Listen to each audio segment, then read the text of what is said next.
Clara Hayes est entrée dans le restaurant. Ses cheveux n'étaient pas lavés, elle n'était pas maquillée, et elle portait un pull de 2 tailles trop grand. Elle l'avait fait exprès. L'homme en face d'elle cherchait quelqu'un de stable et de sérieux. Cela signifiait qu'il voulait une femme qui maîtrisait sa vie.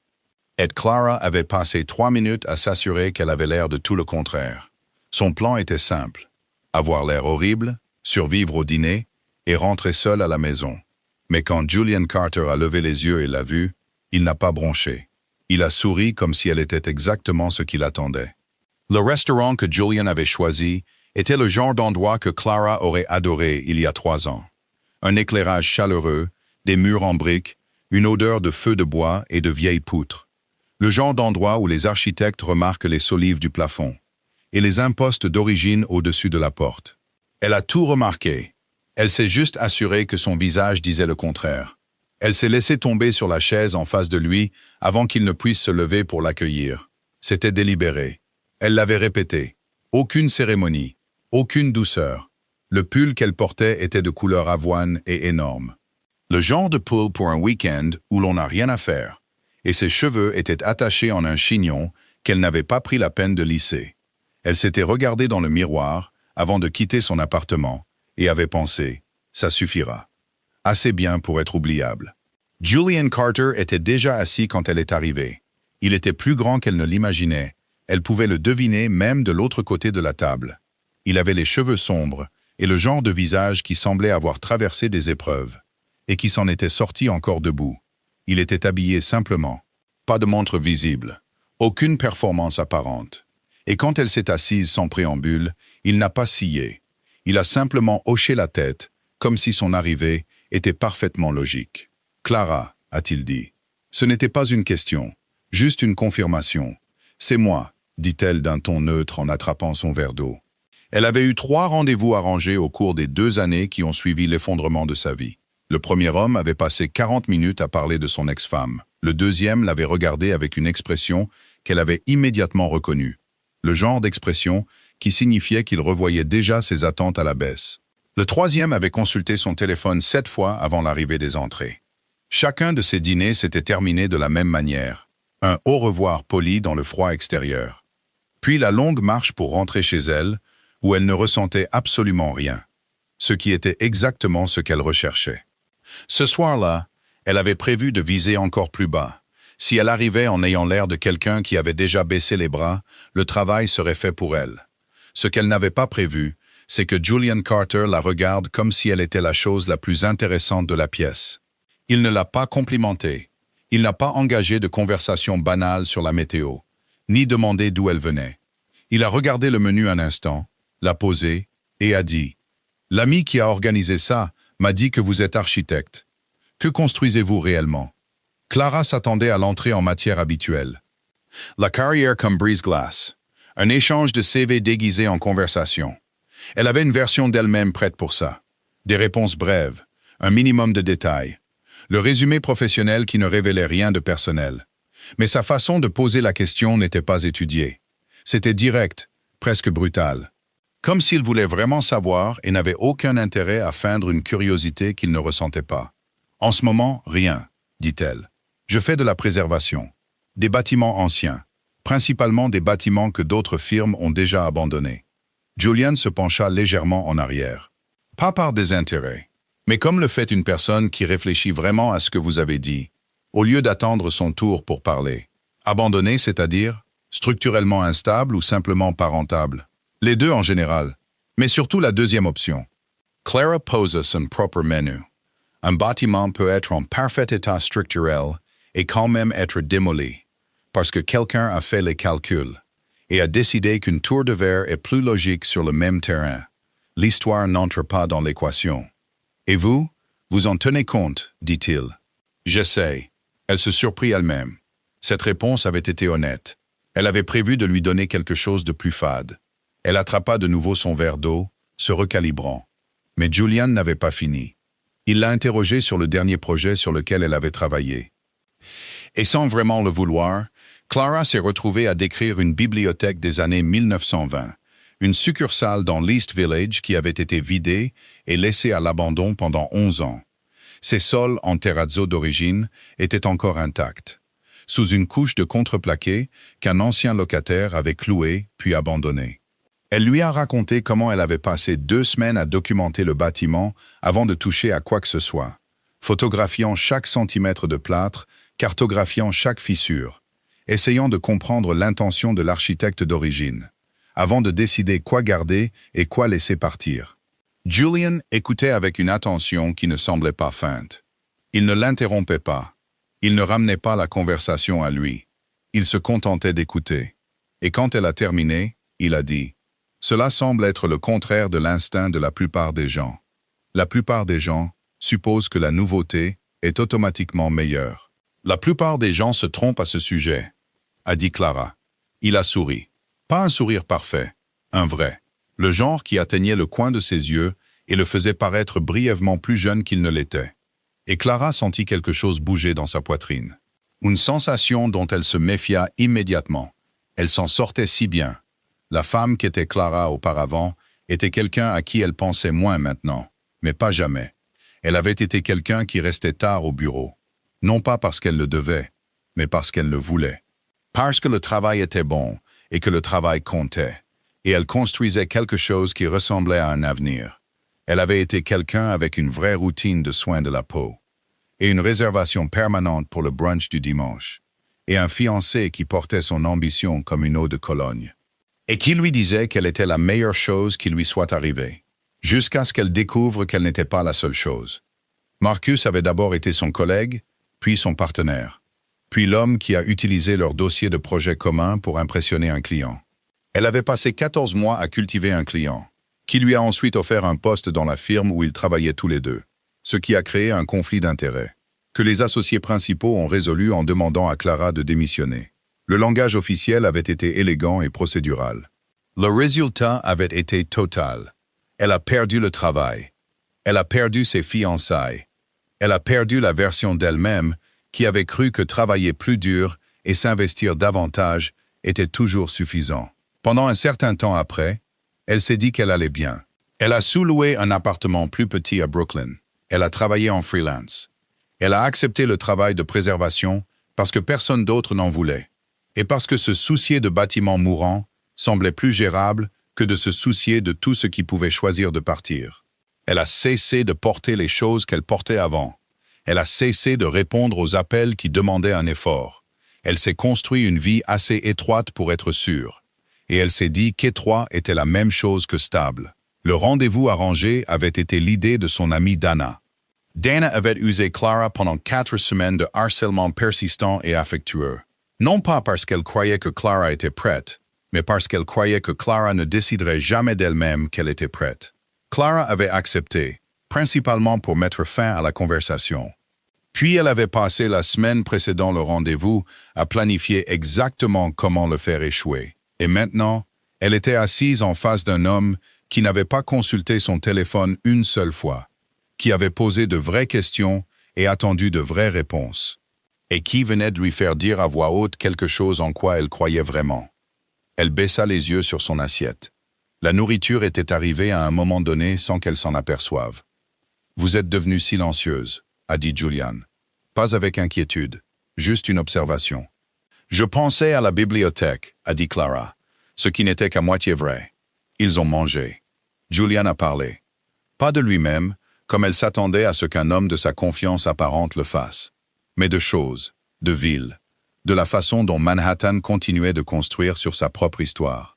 Jusqu'à ce que l'histoire devienne invisible. Il a mentionné une fois qu'il voyageait souvent pour le travail, puis n'a pas donné de détails sur le travail lui-même. Il a dit qu'il avait grandi à Chicago, ce qui expliquait quelque chose sur sa franchise. Bien qu'elle n'aurait pas pu dire exactement quoi, il était prudent avec les détails de sa vie personnelle, d'une manière que Clara reconnaissait, parce qu'elle faisait la même chose.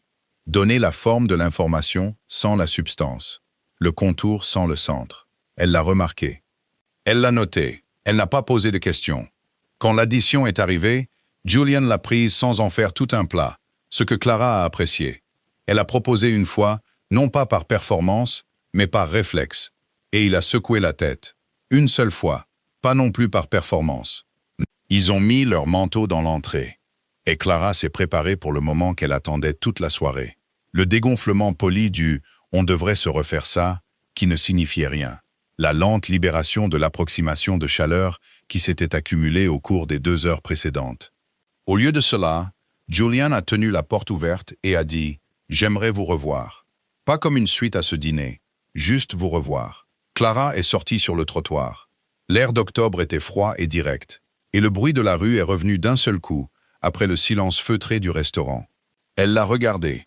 À la lumière extérieure, sans la chaleur de l'intérieur, il avait l'air exactement aussi direct qu'il l'avait été toute la soirée. Il ne jouait pas la sincérité, il la livrait simplement. « Je ne fais pas vraiment ça, dit-elle. Faire quoi ?» Elle a fait un geste vague vers l'espace entre eux. « Ça !» Julian a hoché la tête comme si c'était une chose raisonnable à dire. Moi non plus, d'habitude. Il n'a pas insisté.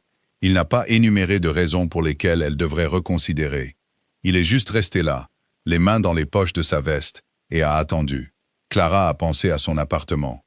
Au rapport de chantier à moitié terminé sur son bureau, et au radiateur froid pour lequel elle devait appeler le concierge depuis 3 semaines, et au livre qu'elle était en train de lire, et à la façon dont ces samedis matins avaient commencé à ressembler à des pièces sans fenêtre. Elle a pensé au rire qui lui était sorti pendant le dîner. Le vrai, celui qui l'avait surprise quelque part entre l'histoire du sol en terrazzo et son commentaire sur les villes qui se dévorent elles-mêmes. Elle ne s'était pas attendue à rire. Elle ne l'avait pas prévu. « Un dîner de plus, dit-elle. »« Ce n'est un engagement à rien. »« Compris, » a dit Julian. Elle a marché jusqu'au métro. Elle ne s'est pas retournée. Mais quelque part sous la discipline qu'elle avait mis 2 ans à construire, quelque chose avait déjà bougé. Une petite chose tenace, qui avait survécu malgré tout ce qu'elle avait fait, pour que ça cesse d'importer. Elle ne lui a pas donné de nom. Elle n'était pas prête à lui donner un nom. Mais c'était là, et elle le sentait. Et elle s'est dit que ce n'était qu'un dîner de plus. Le 2e dîner a eu lieu un jeudi. Puis il y a eu une promenade dans le jardin botanique de Brooklyn un samedi après-midi. Aucun d'eux n'avait prévu qu'elle soit longue, mais elle l'est devenue quand même, parce que la conversation continuait de trouver de nouvelles directions. Et aucun d'eux n'était pressé d'y mettre fin. Julian lui a demandé une fois ce qui l'avait poussé à quitter la firme où elle travaillait. Et Clara lui a donné la version abrégée. Des divergences créatives, une restructuration, et il l'a accepté sans insister, ce qui était à la fois un soulagement et d'une manière qu'elle n'a pas examinée, une petite déception. Elle s'est surprise à vouloir qu'il insiste. Elle s'est surprise à vouloir lui raconter la version complète. Ce qui ne lui ressemblait pas, ce qui était alarmant. Au lieu de cela, elle lui a parlé d'un entrepôt à Red Hook. Elle avait été engagée pour évaluer une ancienne usine textile construite dans les années 1890, qui avait encore les plafonds à poutres en bois et les colonnes en fonte d'origine. Et comment elle avait trouvé un jeu partiel des plans originaux, pliés à l'intérieur d'une cavité murale pendant la préparation de la démolition. Et comment tenir ces papiers, vieux de plus de 130 ans, avait été comme recevoir quelque chose que personne n'avait eu l'intention de sauver. Julian s'était arrêté de marcher quand elle l'a décrit. Il se tenait au milieu de l'allée du jardin, la regardant avec une expression qu'elle ne pouvait pas tout à fait déchiffrer. Pas de la pitié, pas de l'admiration, quelque chose de plus prudent que l'un ou l'autre. « Et vous aimez ça ?» dit-il. « Passe les bâtiments, la découverte. » Clara a réfléchi à cela. « Oui, dit-elle, parce que c'était vrai. La découverte. » Elle l'a regardé. Et pour la première fois en 2 ans, elle ne s'est pas sentie invisible, mais entièrement vue, et pas de la manière qui l'effrayait auparavant. Pas comme être exposée, mais comme être connue avec précision. C'était désorientant d'une manière qui n'avait rien à voir avec la peur. Elle s'est dit que c'était juste la saison. La lumière d'octobre jouait des tours au jugement des gens. Elle s'est dit qu'elle serait plus prudente la prochaine fois. Ce soir-là, elle est rentrée chez elle en longeant l'eau. Elle n'a pas allumé la télévision, et elle est restée assise longtemps dans la cuisine, avec une tasse de thé qui refroidissait dans ses mains, pensant à rien de spécifique et à tout à la fois. Elle avait accepté de le revoir mardi. Elle n'a pas annulé. Novembre est arrivé comme il le fait toujours à New York, sans permission. Les arbres le long de Prospect Park ont perdu leurs dernières feuilles en une seule semaine, et la lumière est devenue plate et grise. Et Clara s'est surprise à vérifier son téléphone plus souvent qu'avant. Ce qu'elle a remarqué, a détesté et n'a pas cessé de faire. Elle et Julian s'étaient installés dans quelque chose qui n'avait pas encore de nom. Ils se voyaient 2 fois par semaine, parfois 3. Il marchait, il mangeait, il parlait de villes et de bâtiments, et du genre particulier de chagrin qui vient en regardant quelque chose d'ancien être démoli, pour faire place à quelque chose qui aura l'air démodé dans 15 ans. Elle avait cessé de répéter ce qu'elle allait dire avant de le voir. Elle avait cessé de planifier des sorties. Ce n'était pas de petites choses.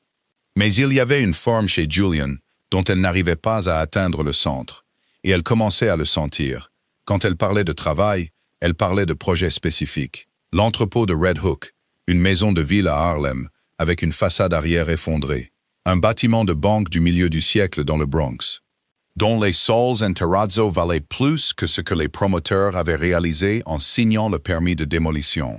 Elle lui donnait les détails, parce que les détails étaient l'essentiel. Julian écoutait tout cela avec une attention sincère. Mais quand la conversation se tournait vers lui, quelque chose changeait. Il parlait autour des choses. Il voyageait souvent, mais ne disait jamais où.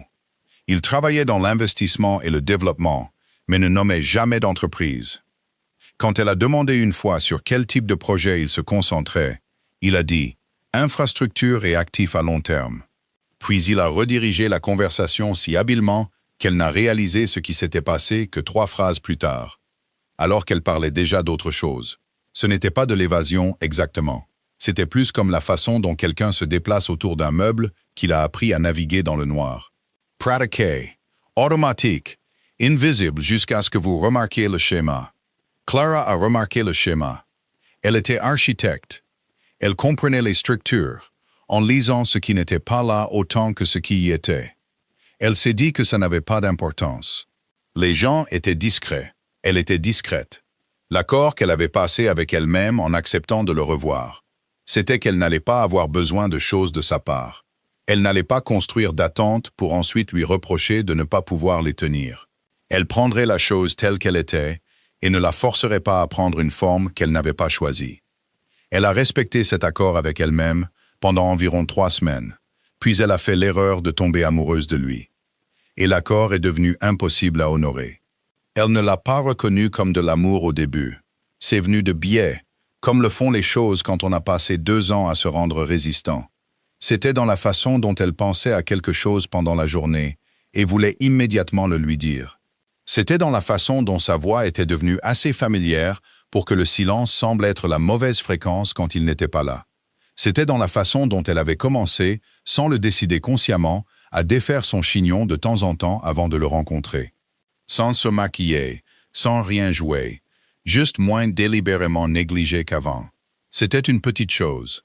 Elle l'a remarqué avec quelque chose qui ressemblait à de l'alarme. Et puis elle a découvert qui il était. C'est arrivé comme la plupart des choses auxquelles elle ne s'était pas préparée. Accidentellement, dans un moment ordinaire, elle attendait Julian dans un café, un mercredi matin. Ordinateur portable ouvert, parcourant un article de revue professionnelle sur le financement de la réutilisation adaptative. Et le nom Carter Holdings est apparu dans le 3e paragraphe.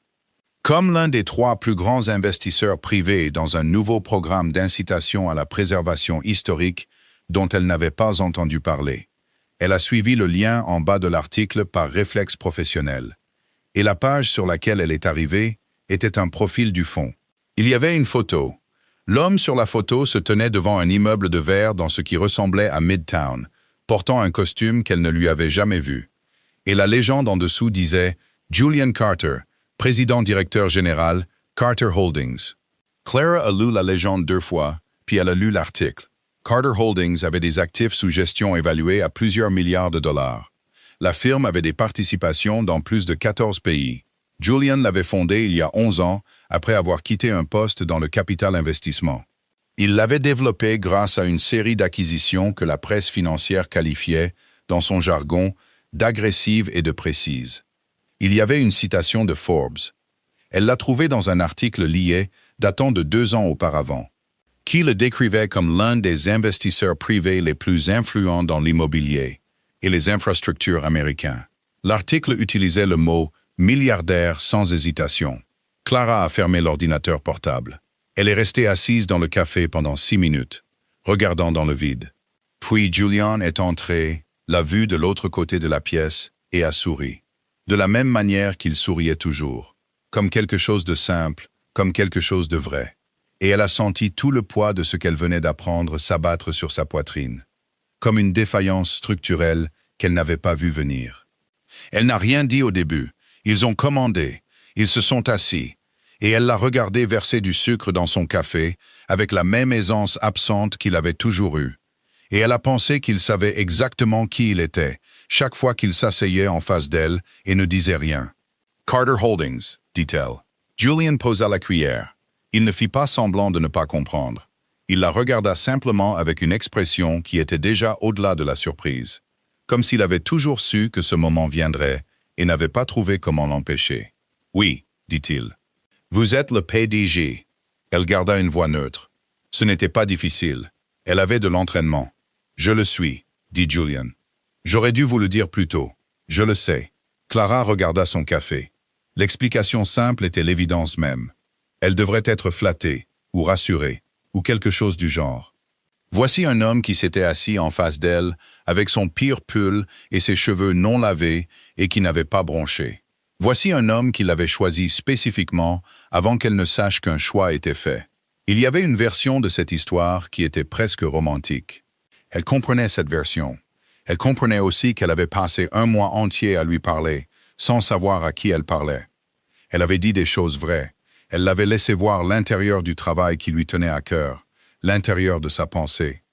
Elle ne montrait presque jamais à personne l'intérieur de la partie d'elle-même qu'elle avait passé 2 ans à dissimuler, parce que le dernier homme qui l'avait vue l'avait livrée à un client pour faire avancer sa propre carrière. Elle s'était ouverte lentement et prudemment, de la manière dont on décèle un bâtiment quand on ne sait pas encore ce qu'il y a à l'intérieur. Et pendant tout ce temps, Julian était là, détenant une information qu'il avait choisi de retenir. « Vous me testiez », dit-elle. Ce n'était pas tout à fait une question. Julian secoua la tête. Non, ce n'était pas ça. Il garda ses mains sur la table et ne tendit pas la main vers elle, ce qu'elle respecta et détesta à parts égales. J'en avais assez que les gens sachent ça en premier, avant de savoir quoi que ce soit d'autre, avant de savoir ce que je pensais de quoi que ce soit, ou ce que je trouvais digne d'attention, ou si je valais la peine de passer une soirée avec. Chaque relation que j'avais eue au cours des 5 dernières années avait commencé avec la même dynamique, et je savais que cette dynamique était fausse, et je ne savais pas comment la corriger, sauf en supprimant l'information qui la causait. « Alors vous avez menti », dit Clara. « J'ai caché l'information, dit-il. Je sais que ce n'est pas mieux. » Clara le regarda. Il la regarda en retour, et elle pensa aux mois qu'ils avaient passés ensemble, aux vraies questions qu'il avait posées, à la vraie écoute dont il avait fait preuve, à la façon dont elle avait parlé de la découverte de ses plans à l'intérieur du mur de l'entrepôt de Red Hook, et il s'était arrêté de marcher pour la regarder, parce qu'elle avait dit quelque chose de vrai. Rien de tout cela n'avait été faux. Elle savait que ce n'était pas faux. C'était exactement ça le problème. Elle prit son café, se leva et mit son manteau. « J'ai besoin de temps », dit-elle, et elle sortit. Elle n'a pas répondu à ses appels pendant 10 jours. Elle se disait qu'elle se protégeait, ce qui était vrai. Elle se disait aussi qu'elle était en colère, ce qui était vrai. Elle se disait que sa tromperie était impardonnable. C'était la partie qu'elle n'arrivait pas à faire tenir. Parce que plus elle y réfléchissait, plus elle arrivait au même endroit inconfortable. Un endroit où elle n'était pas elle-même entièrement sur un terrain solide. Clara s'était présentée au premier dîner avec l'apparence qu'elle avait, exprès. Elle avait construit toute la soirée autour d'une performance, celle d'être quelqu'un qui s'en fichait, qui n'essayait pas, qui ne pouvait pas être blessé, parce qu'il n'y avait rien à blesser. Elle avait porté le pull trop grand et les cheveux non lavés, non pas parce qu'elle était en retard et n'avait pas eu le temps de se préparer, mais parce qu'elle avait calculé que si elle avait l'air assez mal, Julian se retirerait de sa vie avec un minimum de friction et elle pourrait rentrer chez elle intacte. Elle avait fabriqué une version d'elle-même spécifiquement conçue pour s'assurer que personne ne voudrait d'elle. Julian avait caché sa richesse pour que quelqu'un puisse le vouloir pour des raisons qui n'avaient rien à voir avec elle. Elle avait caché sa vraie personnalité pour que personne ne puisse s'approcher assez pour trouver des raisons de partir. Les méthodes étaient différentes. La peur sous-jacente était la même. Tous deux étaient entrés dans ce restaurant, en portant une armure qu'ils avaient mis des années à construire. Tous deux avaient prétendu être moins que ce qu'ils étaient. Elle a réfléchi à cela pendant longtemps. Elle y a réfléchi jusqu'à la fin de novembre et jusqu'en décembre. À travers les matins où elle ne prenait pas son téléphone, et les soirs où elle se tenait dans sa cuisine à préparer un dîner pour une personne, et ne pouvait s'empêcher de penser à ce qu'il avait dit. J'en avais assez que les gens sachent ça en premier, avant de savoir quoi que ce soit d'autre. Elle comprenait cela. Elle le comprenait d'une manière qui rendait la colère plus difficile à maintenir. Mais comprendre quelque chose et être prêt à y faire quelque chose étaient deux problèmes différents. Et Clara n'était pas encore prête. Le projet de la bibliothèque s'est concrétisé début décembre. La succursale de l'East Village pour laquelle elle s'était battue pendant près d'un an. Le conseil de préservation de la ville a approuvé le plan de restauration complet, ce qui signifiait un financement réel, des délais réels, et une inauguration publique dans 3 semaines que la presse locale avait déjà reprise comme un sujet d'intérêt humain. La bibliothèque oubliée des années 1920, reconquise. Clara s'est jetée dans la dernière ligne droite avec la concentration particulière qu'elle utilisait toujours pour écarter les choses auxquelles elle n'était pas prête à penser. Elle a supervisé chaque détail des travaux de finition elle-même. Le rejointoiement du calcaire extérieur, la restauration des tables de lecture en chaîne d'origine qui avaient été trouvées en stock, le nettoyage minutieux des sols en terrazzo qu'elle avait découvert sous le contreplaqué plus d'1 an auparavant. Elle n'a pas contacté Julian. Mais elle a, sans le vouloir vraiment, pensé à lui chaque fois qu'elle franchissait ses portes. Il était la seule personne en dehors du travail à qui elle avait parlé de ce bâtiment. Il était le seul à avoir posé la bonne question. Pas ce qu'elle construisait, mais ce qu'elle trouvait. 3 jours avant l'inauguration, Julian lui a envoyé un message. Il faisait 4 phrases. Il disait qu'il comprenait si elle ne voulait pas continuer. Il disait qu'il n'allait pas plaider pour quelque chose qu'elle ne voulait pas. Il disait qu'il avait été sincère dans chaque conversation, ce qu'elle savait déjà, et aurait préféré ne pas savoir. Et puis il a dit que si elle avait besoin qu'il reste à l'écart de l'inauguration pour ne pas avoir à gérer sa présence un soir qui était le sien, il le ferait. Elle a lu le message 3 fois et n'a pas répondu. La nuit de l'inauguration était froide et claire. La bibliothèque s'est remplie de gens. Des voisins, des fonctionnaires de la ville, des journalistes locaux. Le genre de foule communautaire qui se présente quand quelque chose qu'ils avaient abandonné s'avère avoir survécu. Clara se tenait près du fond et les regardait se déplacer dans l'espace. Elle regardait la façon dont ils s'arrêtaient en voyant les sols en terrazzo. Elle regardait l'expression particulière que les gens ont lorsqu'ils rencontrent quelque chose de vraiment ancien et de vraiment beau, et qui était là depuis le début, sous tout ce qui était ordinaire et qui le recouvrait. Elle avait passé 1 an sur cette pièce. Elle en connaissait chaque mètre carré, et en se tenant dedans le soir de son ouverture, elle a ressenti un vide qui n'avait rien à voir avec le bâtiment. Julian n'était pas là. Il avait tenu parole, ce qui était plus que ce qu'elle lui avait demandé. Elle a pensé à ce qu'il avait dit dans le café. Chaque relation au cours des 5 dernières années avait commencé avec la même dynamique. Elle a pensé à ses propres 5 dernières années. Le retrait délibéré, l'auto-effacement, la façon dont elle s'était entraînée à ne faire en sorte que rien n'importe, pour que rien ne puisse faire mal. Elle a pensé à son arrivée au dîner, avec l'air de quelqu'un qui avait déjà capitulé. Elle a pensé à la façon dont elle s'était tenue devant son miroir ce soir-là, et avait pensé « assez bien pour être oubliable ». Et comment c'était ça, le but?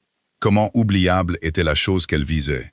La peur ne l'avait pas gardée en sécurité, elle l'avait gardée seule. Et seule, elle venait d'inaugurer le projet le plus important de sa carrière dans une pièce pleine de gens. Et la solitude de ce moment était la seule chose qu'elle pouvait ressentir. C'est à ce moment-là qu'elle a compris, pas de manière abstraite, mais pleinement dans son corps, qu'elle avait déjà perdu quelque chose qu'elle n'avait jamais vraiment tenu, et que la raison pour laquelle elle ne l'avait jamais vraiment tenu était la même que celle pour laquelle Julian avait caché son nom. Parce que être connu est la seule chose qui ne peut être défaite. Et ils avaient tous les deux eu trop peur de prendre le risque. Elle est restée jusqu'au départ des derniers invités. Elle a éteint les lumières elle-même. Elle a fermé la porte à clé. Elle est restée longtemps sur le trottoir, dans le froid. Regardant la façade en calcaire restaurée, avec ses lettres d'origine encore intactes au-dessus de l'entrée, et elle a pensé, « Je n'aurais pas trouvé ce qu'il y avait à l'intérieur de ce bâtiment si je n'avais pas été prête à l'ouvrir. » Elle a sorti son téléphone. Elle n'a pas appelé. Appeler semblait être le mauvais format pour ce qu'elle avait besoin de dire. Trop facile de raccrocher. Trop facile de réduire à quelque chose qui pourrait se terminer par un seul mot de part et d'autre. Elle a envoyé un texto à la place. 3 mots. On peut se voir? Puis elle est restée sur le trottoir devant la bibliothèque, son téléphone à la main, regardant l'écran, sentant le froid traverser son manteau. Sa réponse est arrivée en moins de 2 minutes. Il lui a donné une adresse dans le West Village et 1 heure le lendemain matin. Rien d'autre. Pas de question pour savoir si elle allait bien. Pas de pression, pas de performance de soulagement. Juste l'information dont elle avait besoin. Elle a rangé son téléphone et a marché jusqu'au métro. Et elle ne s'est pas permis de répéter ce qu'elle allait dire. Parce que chaque fois qu'elle avait répété des choses au cours des 2 dernières années, ce qui sortait de sa bouche était une version édulcorée de la vérité. Et elle en avait fini avec les versions édulcorées. L'adresse était un bâtiment auquel elle ne s'attendait pas. Pas une tour de verre. Pas un hall d'entreprise avec un portier en uniforme. C'était une maison de ville rénovée dans une rue étroite. 4 étages de briques originales du 19e siècle. Avec de nouvelles fenêtres à cadre en acier, qui avaient été installées avec assez de soin pour respecter les proportions de la façade d'origine. Clara est restée un moment dehors avant d'appuyer sur la sonnette, parce qu'elle était architecte et ne pouvait s'empêcher de lire le bâtiment. Et ce qu'il disait, c'est que celui qui vivait ici avait réfléchi à ce qu'il lui faisait, que celui qui était à l'intérieur comprenait que la structure d'une chose comptait. Julian a ouvert la porte lui-même. Il portait une chemise grise et un pantalon sombre, sans veste, sans performance. Il ressemblait à un homme qui n'avait pas particulièrement bien dormi, mais qui n'allait pas le mentionner. Il s'est reculé pour la laisser entrer. Et elle est passée devant lui dans un hall d'entrée avec des médaillons en plâtre d'origine au plafond, et un escalier avec des balustres en fer qui avaient été décapés et repeints au cours de la dernière décennie. Et elle a pensé, bien sûr que c'est ici qu'il vit. J'ai cherché des informations sur le bâtiment, dit-elle avant de perdre le fil de ce qu'elle faisait là. 1883. C'était une résidence unifamiliale jusqu'aux années 1940, puis divisée en appartements, puis vacante pendant 6 ans avant que celui qui l'a achetée ne la restaure. C'est moi qui l'ai achetée, a dit Julian. Il y a 12 ans. Il a fallu 3 ans pour la ramener à ce qu'elle aurait dû être. Clara se tourna pour le regarder. C'était la plus longue phrase qu'il ait jamais prononcée volontairement sur quelque chose qu'il possédait. Il la regardait avec la même attention prudente qu'il avait toujours eue. Le genre qui ne force pas, mais ne recule pas non plus. Et elle a pensé, c'est tout le problème et tout l'enjeu. Il avait toujours été exactement comme ça. Elle avait juste été trop sur la défensive pour que cela signifie quoi que ce soit. « J'ai des choses à dire, lui dit-elle, et j'ai besoin que vous ne répondiez pas avant que j'ai fini. Parce que si vous dites quelque chose au milieu, je perdrai mon courage, et nous finirons par avoir une conversation différente. »« D'accord, » a dit Julian. Elle n'avait pas répété cela. Elle se tenait dans son hall d'entrée, son manteau encore sur elle, et a dit ce qui était vrai. Elle a dit qu'elle n'avait pas été honnête avec lui non plus. Pas de la manière dont il avait été malhonnête. Pas en retenant un fait qui aurait changé la façon dont il la voyait. Mais en passant le premier mois de leur relation à jouer une version d'elle-même délibérément diminuée. Elle lui a parlé du pull, des cheveux non lavés, du miroir dans son appartement le soir du premier dîner, et du mot qu'elle avait utilisé, oubliable. Elle a dit qu'elle avait conçu sa propre oubliabilité. Parce qu'elle avait décidé que si quelqu'un rejetait sa pire version, ça ferait moins mal que s'il rejetait quelque chose de réel. Qu'elle avait fait ça sous une forme ou une autre pendant 2 ans. Que ça avait fonctionné dans le sens où elle n'avait pas été blessée. Et n'avait pas non plus été vivante d'une manière qui valait la peine d'être protégée. Elle lui a dit qu'elle comprenait pourquoi il avait caché son nom. Pas parce que c'était le bon choix, ça ne l'était pas, et ils le savaient tous les deux, mais parce qu'elle comprenait l'architecture de la chose. La façon dont la peur construit des structures qui ressemblent à une stratégie. La façon dont une personne peut être complètement sincère sur tout, sauf sur la seule chose qui ferait que la sincérité compte.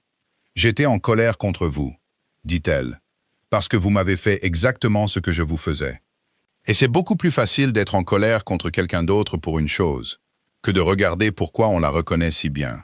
Julian était resté silencieux pendant tout ce temps, de sa manière silencieuse à lui. Pas passif, pas distant, mais absorbant véritablement ce qu'elle disait. Quand elle a fini, il ne s'est pas approché d'elle immédiatement.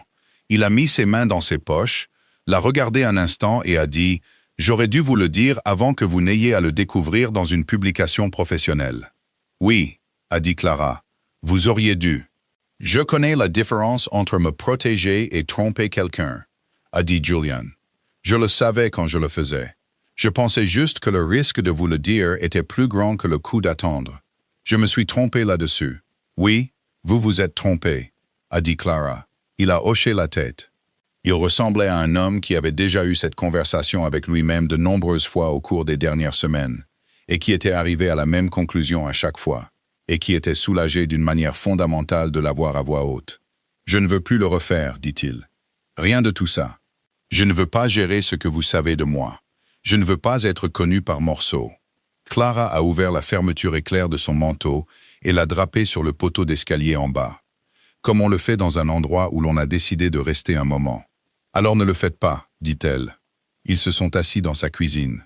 Une pièce d'origine avec des briques apparentes sur le mur nord et des poutres au plafond que Clara estimait datées de la construction initiale, laissées apparentes pendant la rénovation avec une sorte de retenue, qui signifiait que celui qui avait pris la décision avait compris ce qu'il avait. Julian a fait du café. Il lui a parlé de Carter Holdings. Pas la version de Forbes, pas la version du communiqué de presse, mais la vraie version. Celle qui a commencé par un accord raté à la fin de sa vingtaine, qui lui a coûté 2 ans de travail et presque tout ce qu'il avait économisé. Et comment il avait reconstruit à partir de là, avec la compréhension spécifique qu'il ne voulait plus jamais être dans une position où les suppositions des autres à son sujet étaient plus puissantes que les faits. Il avait bâti l'entreprise autour d'actifs à long terme. Infrastructures, immobilier historique, terrains. Parce que c'était des choses qui conservaient leur valeur quand tout le reste bougeait. Il était devenu très bon pour identifier ce qui valait la peine d'être sauvé. C'est ce que vous faites aussi, dit-il. Vous le faites juste avec des bâtiments. Clara a enroulé ses 2 mains autour de sa tasse de café. Je le fais avec des bâtiments parce que les bâtiments ne partent pas, dit-elle. Puis, elle s'est entendue le dire et a ri. Un son court et sec. Parce que c'était la chose la plus vraie et la plus embarrassante qu'elle ait dite de mémoire récente. Julian n'a pas ri. Il l'a regardée avec l'expression prudente et précise qu'elle avait vue le premier soir et à chaque fois depuis. Celle qui signifiait qu'il enregistrait vraiment ce qu'elle avait dit. Et il a hoché la tête une fois, comme si l'information comptait. Ils ont parlé pendant 3 heures, pas de ce qu'ils allaient faire, pas de ce que cela signifiait ou où cela menait. Ils avaient tous les deux passé assez de temps à calculer des avenirs pour savoir que c'était la mauvaise façon de passer la matinée. Ils ont parlé des vraies choses, celles qui avaient toujours été sous-jacentes aux conversations qu'ils avaient eues auparavant. Il lui a parlé de son mariage, brièvement et sans drame. Une femme nommée Rachel, un bon mariage, une maladie rapide, une perte qui avait restructuré toute sa compréhension du temps. Clara lui a parlé de Marcus, la version complète, pas celle abrégée qu'elle lui avait donnée au jardin botanique. Les dossiers de projet, le client, les associés principaux et leur langage élégant et procédural. Le sentiment spécifique de voir son propre investissement dans quelque chose utilisé comme une arme contre soi. Elle lui a parlé du jour où elle s'était assise dans son bureau vide après qu'on lui ait demandé de démissionner. Et avait pensé, si je me fais moins importante, rien de tel ne pourra se reproduire. Comment cela avait semblé, à l'époque, être de la sagesse. Julian a écouté tout cela. Quand elle a fini, il a dit « Vous ne vous êtes pas rendue moins importante. Vous vous êtes juste rendue moins visible. Vous vous souciez toujours de tout. Vous le faisiez juste là où personne ne pouvait l'atteindre. » Clara le regarda. C'était une chose précise à dire. C'était aussi complètement exact. Et l'exactitude de cette phrase a atterri profondément dans la partie d'elle-même qui se disait depuis 2 ans que la diminution était la même chose que la guérison. Ce n'était pas le cas. Elle savait que ce n'était pas le cas. Elle avait juste eu besoin que quelqu'un qui prêtait suffisamment attention le dise d'une manière qu'elle ne pouvait pas contester. Le fonds de préservation communautaire était l'idée de Julian. Et elle est venue naturellement, comme le font les choses quand 2 personnes parlent enfin sans les filtres qu'elles ont mis des années à construire. Il cherchait des moyens de déployer des capitaux dans des travaux de préservation qui ne seraient pas financés autrement. Pas les projets phares qui attiraient les donateurs institutionnels, mais les plus petits, les bâtiments de quartier qui étaient architecturalement significatifs d'une manière qui n'apparaissait pas dans les bases de données de désignation de la ville. L'usine textile des années 1890 à Red Hook. La banque du milieu du siècle dans le Bronx. Les bâtiments sur lesquels Clara avait travaillé un par un avec des budgets de freelance et l'indifférence institutionnelle. Il a dit qu'il y pensait depuis des mois, que le programme d'incitation à la préservation historique dans lequel il avait investi via Carter Holdings était un point de départ. Mais ce qui manquait, c'était quelqu'un qui comprenait quel bâtiment comptait et pourquoi. Quelqu'un qui pouvait lire une structure et vous dire ce qu'il y avait vraiment à l'intérieur. « Je connais quelqu'un comme ça », a dit Clara. Julian la regarda fixement. « Je sais que vous connaissez », dit-il. « C'est pour ça que je vous le dis. Ils n'ont pas rendu les choses simples. C'est ce que Clara a compris dans les semaines qui ont suivi, alors qu'ils reconstruisaient ce qu'ils avaient sur une fondation sans pièces cachées. Ce n'était pas sans heurts. Il y a eu des conversations inconfortables sur l'argent, sur l'écart entre son monde et le sien, sur ce que signifiait prendre quelque chose de quelqu'un dont on était amoureux, et si cela changeait la forme de ce qu'ils construisaient ensemble.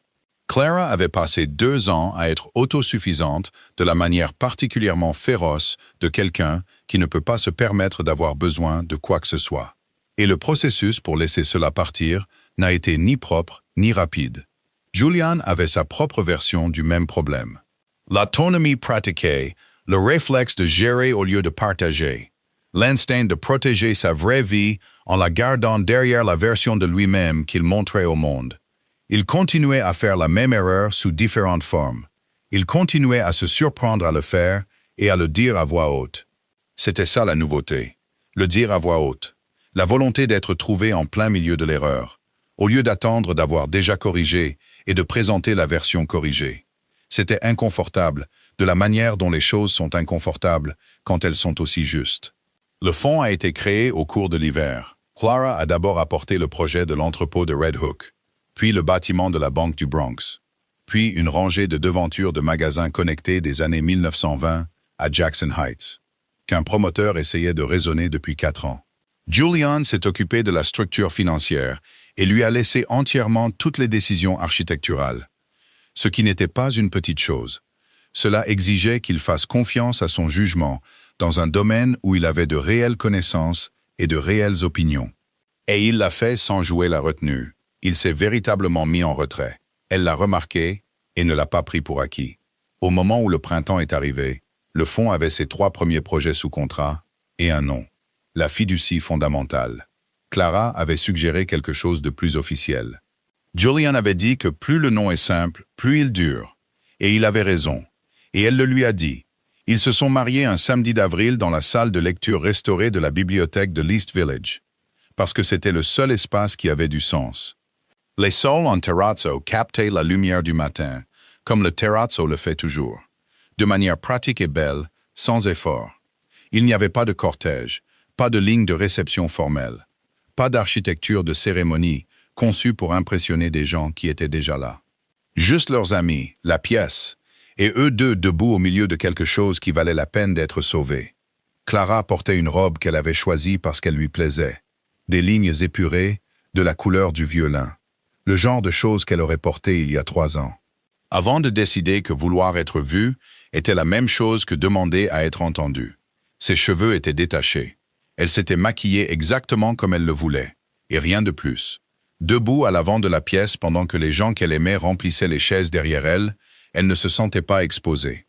Comme elle l'avait redouté pendant 2 ans, elle se sentait, pour la première fois depuis plus longtemps qu'elle ne pouvait le mesurer avec précision, elle-même. Pas une version réduite, pas une version défendue, juste Clara, debout dans un bâtiment qu'elle avait aidé à restaurer. À côté d'un homme qui l'avait regardée pour la première fois dans un pull terrible, avec des cheveux non lavés, et avait pensé « La voilà ». Julian lui a pris la main quand elle l'a rejoint, et elle l'a laissé faire. Et c'était tout. La version la plus simple de ce vers quoi ils avaient travaillé pendant des mois. Pas l'argent. Pas le fond. Pas la maison de ville avec ses balustres en fer restaurés et ses briques du 19e siècle. Pas le profil de Forbes, ou l'inauguration publique, ou la presse architecturale qui avait repris l'histoire de la bibliothèque et l'avait publié sous un titre sur la récupération de ce qui est laissé pour compte. Rien de tout cela n'était l'essentiel.